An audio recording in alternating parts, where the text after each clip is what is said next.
Pediatrician Dr. Melvin Morse listens to children. About 15 years ago, he heard for the first time a child describe a near-death experience.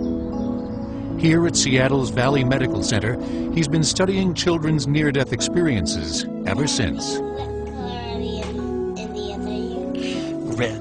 When I first heard near-death experiences, I assumed that they were some sort of fantasy of the mind, some sort of hallucination caused by a lack of oxygen to the brain.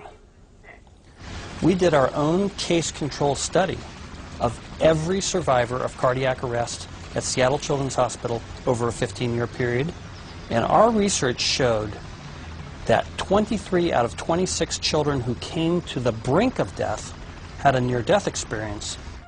We learned that the so-called near-death experience is in fact the dying experience, that when we die, we suddenly have the ability to communicate with something that most people loosely call God. Say, Dr. Morse has collected drawings from many of his patients depicting their near-death experiences. This young boy described his near-death experience, which happened to him at age 3. And he states that he went down a long tunnel. We can see sort of this tunnel that turns into light. And he said that he went to a heavenly realm. He didn't call it a heavenly realm. He just said, I went to a land where I could run and double jump with God. This young girl here nearly died of a diabetic coma. And her experience has no religious elements in it whatsoever. In her experience, you can see that she's on a bed, and she says that 3 figures came to her who were doctors dressed in white. I said, how do you know they were doctors? She said, because they were very tall, and they had light bulbs in their bodies, and they were all lit up with a white light. She then told me that they pointed to a box at her bedside. They said if she pressed the green button, she could go with them, but she would never see her parents or family again. She pressed the red button, and she returned to consciousness.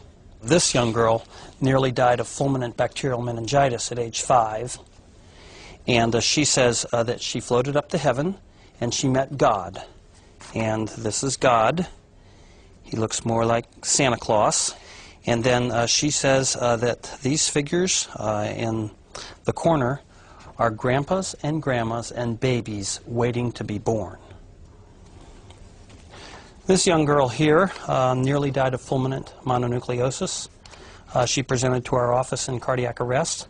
We had to put a needle into her heart to restart her heart. She says that at the time that we put the needle into her heart, she was somewhere, and she saw her dead grandmother. And here's her dead grandmother. She's drawn a light around her dead grandmother. She says, I saw my grandmother, and I was just so shocked to see her because she seemed so real and lifelike, and yet she had died some years ago. She then says, and then I was back. And I said to her, what do you mean you were back? And she goes, that's what I've been trying to figure out. Did you swallow a radio for breakfast this morning? No. Are you sure? Yeah. I better listen and see. Near-death experiences teach us about the last few minutes of living. I have not had patients who died and then brought them back to life. That's not in my experience. So what I've learned is that when you die, you're awake, you're conscious, even though your brain is no longer working properly, and you have the perception of another reality. And that seems to be a loving reality that all knowledge is contained in.